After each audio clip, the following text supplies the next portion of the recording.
नमस्कार, मैं दीपक शर्मा और मेरे YouTube मंच पर आपका स्वागत। दोस्तों, प्रधानमंत्री नरेंद्र मोदी और उनके गृह मंत्री या यूं कहूं चाणक्य अमित शाह चुनाव जीतने के लिए हर दांव चलते हैं, हर खेल खेलते हैं और शायद इसीलिए मोदी शाह के फाइनल टारगेट पर अब गांधी परिवार है। राहुल गांधी, सोनिया गांधी, रॉबर्ट वाड्रा, प्रियंका वाड्रा गांधी। अब 2 दिन पहले ईडी ने एक बहुत पुरानी लैंड डील में सोनिया गांधी के दामाद रॉबर्ट वाड्रा, इनका नाम चार्जशीट में शामिल किया था 2 दिन पहले। और आज के दिन ईडी ने इसी पुराने जमीन सौदे में प्रियंका गांधी का नाम चार्जशीट में शामिल किया है। और जिस तरह से प्रियंका गांधी को आज ईडी ने लपेटा है, उससे चर्चा होने लगी है, सुबुगाहट हो रही है ईडी के मुख्यालय में भी। क्या अगला बड़ा टारगेट राहुल गांधी होंगे? और क्या राहुल गांधी की न्याय यात्रा जो 14 जनवरी से शुरू हो रही है, उससे इस कदर बेचैन है बीजेपी कि गांधी परिवार को लेकर अब किसी भी हद तक जा सकती है।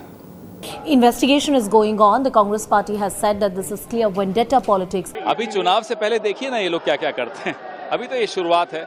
गांधी परिवार को इतनी डरते हैं, तब भी अंग्रेज गांधी को डरते थे, आज की सरकार भी गांधी को डरती है।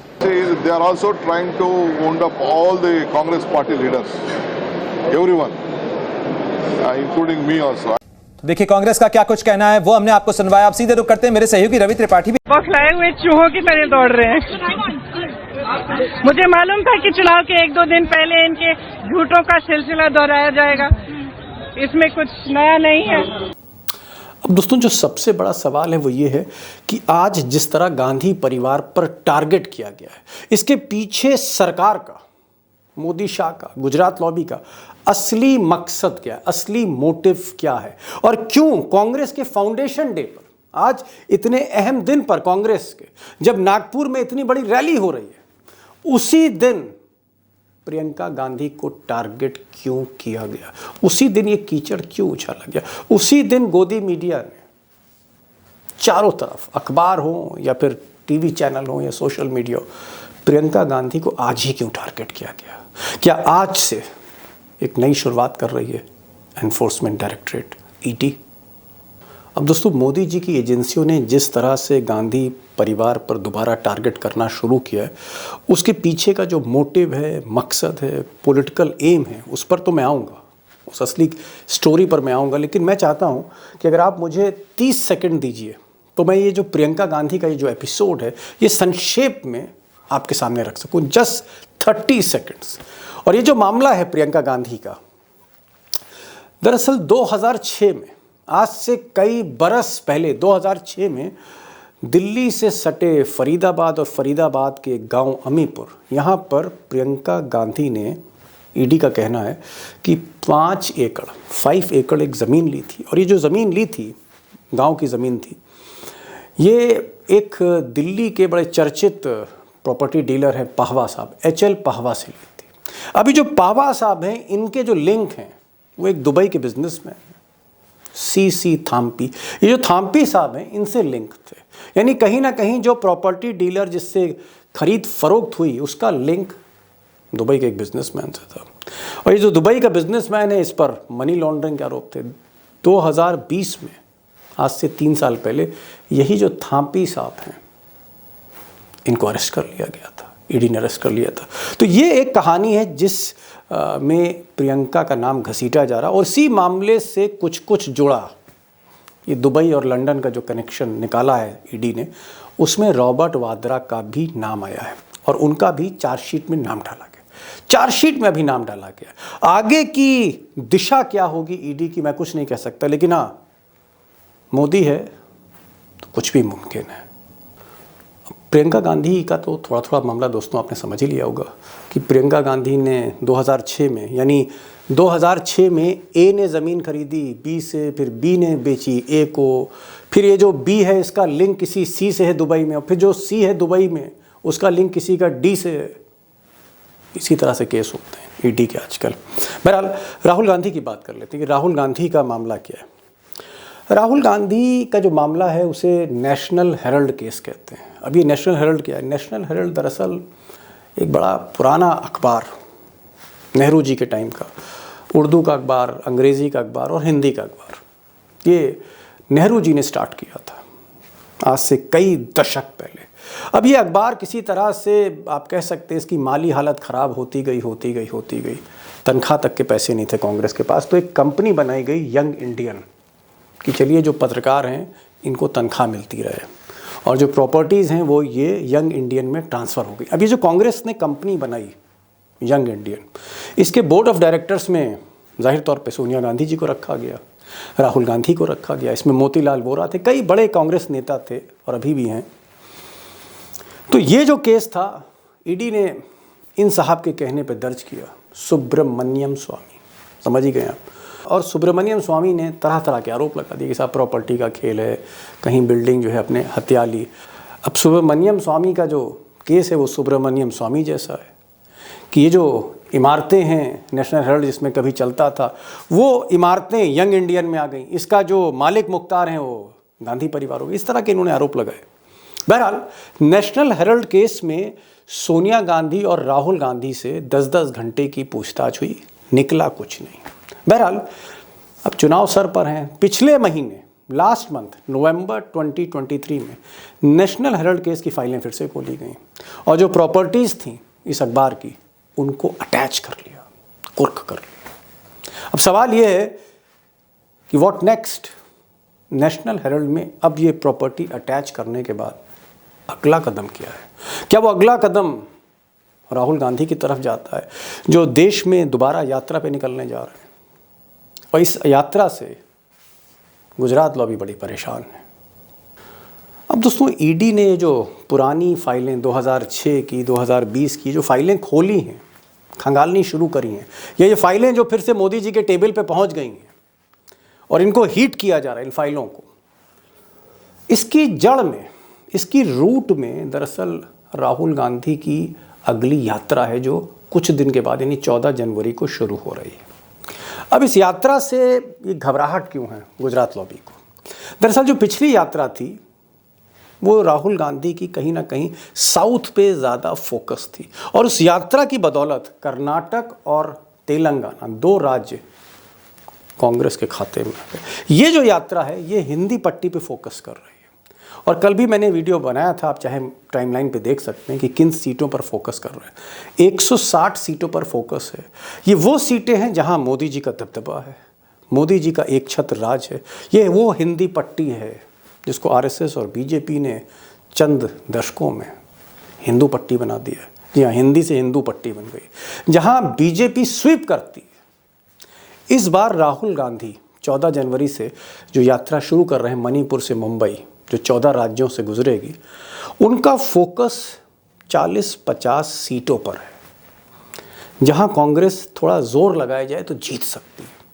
लेकिन अगर ये 40-50 या 30-40 सीट अगर राहुल गांधी ने जीत ली, जो उन्होंने स्ट्रैटेजी बनाई है, अगर ये सीट हिंदी पट्टी में जीत ली, हिंदी पट्टी मतलब अगर ये सीटें कहीं उनको छत्तीसगढ़ में मिल गई, कहीं राजस्थान में मिल गई, कहीं हरियाणा में मिल गई, कहीं उनको यूपी में मिल गई, एक आध गुजरात में मिल गई, ये जो बेल्ट है, और अगर ऐसी 30-40 सीट जीत ली राहुल गांधी ने, तो एक बात तो तय है कि मोदी जी की जो टैली होगी 300 की, अगर वो 300 सीट ला रहे हैं, उसमें से अगर आप 40 सीट सिर्फ कांग्रेस के कंट्रीब्यूशन से घटा दीजिए तो मोदी जी जो मैजिक मार्क है 272, उसके काफ़ी नीचे आ जाएंगे। और अगर ममता दीदी और नीतीश कुमार और उद्धव ठाकरे इन लोगों ने भी मेहनत कर ली, किसी ने 5 सीट कम करी, किसी ने 4 सीट कम करी, किसी ने 6 सीट कम करी, किसी ने 10 सीट कम करी 2019 की टैली से, तो मोदी जी 240 से नीचे भी जा सकते हैं। और ऐसी स्थिति में तीसरी बार शपथ लेना मुश्किल होगा। इसलिए जो जड़ है वो ये यात्रा है, हिंदी पट्टी से ये यात्रा गुजर रही है और इसीलिए पुरानी फाइलें फिर खंगाली जा रही हैं ईडी की। तो दोस्तों खेल अब समझ में आ रहा होगा कि आखिर अचानक ऐसा क्या हो गया कि यात्रा से 14 दिन पहले गांधी परिवार, उसका नाम चार्जशीट में आना फिर से शुरू हो गया। फिर से गोदी मीडिया पीछे लग गई गांधी परिवार के, और शुरुआत भले ही रॉबर्ट वाड्रा और प्रियंका गांधी से पहली बार हो रही है। ये जो आग है, इसकी जो तपिश है, ये जो फाइल है ईडी की, ये आखिर तक राहुल गांधी के कदमों तक पहुंचेगी, ये अंदेशा है लोगों को। बहरहाल इस पर एक सेकंड ओपिनियन लेते हैं कि अगर वाकई एक्शन और ज़्यादा हुआ गांधी परिवार पे तो फिर क्या होगा 2024 में? क्या इसका इम्पैक्ट जो है वो बूमरैंग करेगा? क्या मोदी शाह की ये जो कार्रवाई है इसका उल्टा असर होगा जनता के मन में? क्या वोटर के मन में इसका उल्टा असर होगा या फ़ायदा होगा राहुल गांधी को डिस्टर्ब करने से? एक सेकंड ओपिनियन लेते हैं, चलते हैं सीधे अशोक वानखेड़े टाइगर के पास। टाइगर, पहला सवाल, क्या आपको लगता है कि न्याय यात्रा से ये जो भारत जोड़ो यात्रा 2.0 15 दिन पहले आप प्रियंका गांधी को लपेट रहे हैं चार्जशीट में, आप गांधी परिवार को लपेट रहे हैं चार्जशीट में, 2006 की डील और अब आपको 2023 में आपने लपेटना शुरू किया है। क्या प्रेशर में है? क्या प्रेशर में आपको लगता है गुजरात लॉबी है? ऐसा लगता है आपको? भयानक प्रेशर में है। राहुल गांधी की पहली पद यात्रा ने राहुल गांधी का मेकर हो नहीं किया। गुजरात, तेलंगाना और कर्नाटक की यदि विजयश्री आती है तो उसमें उसका इम्पैक्ट था। ये बात अलग है कि जो लोकल नेता थे मध्य प्रदेश, छत्तीसगढ़, राजस्थान, वो कर नहीं पाए। लेकिन दीपक भाई, एक मैं और आपका ध्यान नागपुर की तरफ आकर्षित करना चाहता हूँ। 103 साल बाद, 1920 के बाद 2023 में नागपुर में कांग्रेस का स्थापना दिवस का बहुत बड़ा एक प्रोग्राम आज मंचित हुआ। विदर्भ, महाराष्ट्र में सालों कांग्रेस ने राज्य किया विदर्भ के भरोसे। विदर्भ ऐसा क्षेत्र जो कांग्रेस के लिए ब्लाइंड था। उस विदर्भ में ही पहली पदयात्रा भी गई थी, मैं याद दिलाऊं आपको। और आज जब वहां पे ये प्रोग्राम होना था, सबको पता था कि कल राहुल गांधी की यात्रा का अनाउंसमेंट के बाद पूरा मीडिया में राहुल गांधी हो गया था। आज फिर राहुल गांधी वहां दबा के बोलते, अटैक करते, केंद्र सरकार पे अटैक करते, फिर लाइमलाइट में आ जाते हैं। तो सुबह सुबह आज एक खबर मार्केट में छोड़ी गई कि प्रियंका गांधी वाड्रा का नाम ईडी ने चार्जशीट में जोड़ दिया है। लेकिन यदि आप देखा जाए तो ये वैसा ही है जैसा 500 करोड़ का एक एफिडेविट तेलंगाना के चुनाव में आया था और राजस्थान के चुनाव में एक लाल डायरी नृत्य कर रही थी। आप खुद इन्वेस्टिगेटिंग एजेंसी पत्रकार रहे हैं, खोजी पत्रकार रहे हैं, और आपने तो बहुत क्राइम पे बहुत काम किया। ये संजय भंडारी का केस है, 2006 से केस चल रहा है। ये उसका प्रत्यार्पण भी हो गया है और वो जनवरी में शायद भारत लाया भी जाएगा। उस संजय भंडारी के केस के चार्जशीट में पहले वाड्रा का नाम आया, अब प्रियंका गांधी का नाम आया। लेकिन दोनों एक्यूज्ड भी नहीं है, दोनों को एक्यूज्ड भी नहीं है। दोनों पे आरोप ये है, दोनों पे आरोप मतलब दोनों का जिक्र इसलिए हुआ, मेंशन इसलिए हुआ चार्जशीट में कि वाड्रा लंदन में गए, जिस फ्लैट में रहे या जिस बिल्डिंग जिस प्रॉपर्टी में रहे, उसका रिन्यूएशन जिस खर्च पैसे से हुआ था वो शायद संजय भंडारी का मनी लॉन्ड्रिंग का पैसा है। और प्रियंका गांधी ने किसी से 2006 में एक प्लॉट खरीदा था, 2010 में वो प्लॉट वापस बेच दिया। बाय बैक या उसी को बेचना इस देश में गुनाह नहीं है। तो क्या ये बदनाम करने का खेल है? एग्जैक्टली, जो बेचा वो जो पाहवा है, उसने जो प्रियंका गांधी से ये प्रॉपर्टी खरीदी है 40 एकड़ की जमीन, वो शायद मनी लॉन्ड्रिंग के पैसे से खरीदी है। इसमें प्रियंका जी का क्या दोष? उसने जमीन बेची, आगे वाले ने पैसा दिया। अब उनको थोड़ी मालूम था पैसा ब्लैक है व्हाइट है, उनने तो बाकायदा अकाउंट में पैसा लिया। लेकिन ये पैसा पीछे से यदि मनी लॉन्ड्रिंग से आया होगा तो इसमें प्रियंका का रेफरेंस जरूर है, लेकिन ना एक्यूज्ड है ना को एक्यूज्ड है।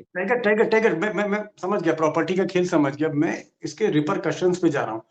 आज प्रियंका गांधी को भी जाना था, जो फाउंडेशन डे था कांग्रेस का नागपुर में, प्रियंका गांधी को भी जाना था। और उनके जाने से पहले ये जो रॉबर्ट वाड्रा को 2 दिन पहले उनका नाम लपेटे में आया, फिर प्रियंका गांधी का नाम लपेटे में, क्या एक तरह का ये प्रेशर टैक्टिक्स है?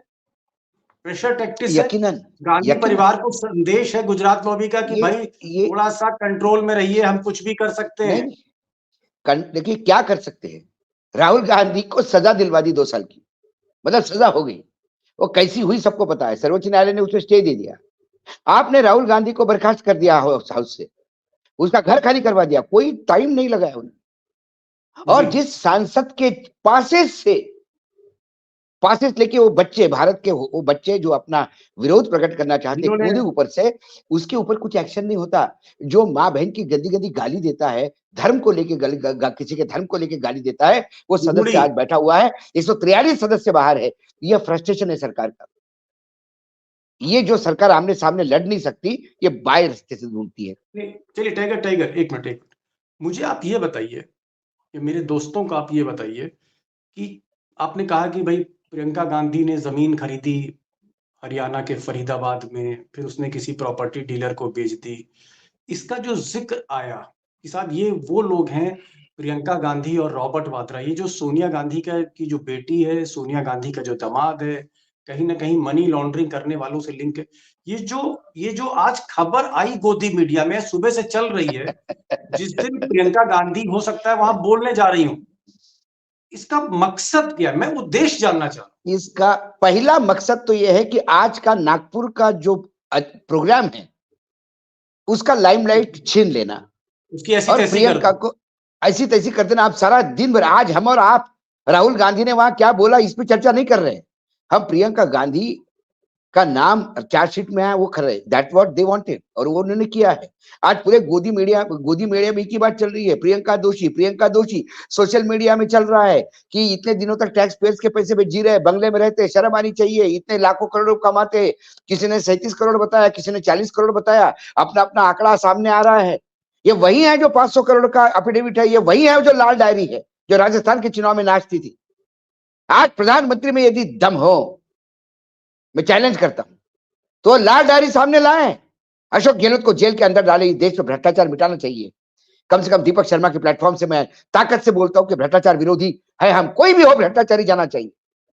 रॉबर्ट वाड्रा हो, प्रियंका गांधी हो, सोनिया गांधी हो, राहुल गांधी हो, देश के संविधान के ऊपर कोई नहीं है, अरे वेयर इज लाल जेल जाना चाहिए।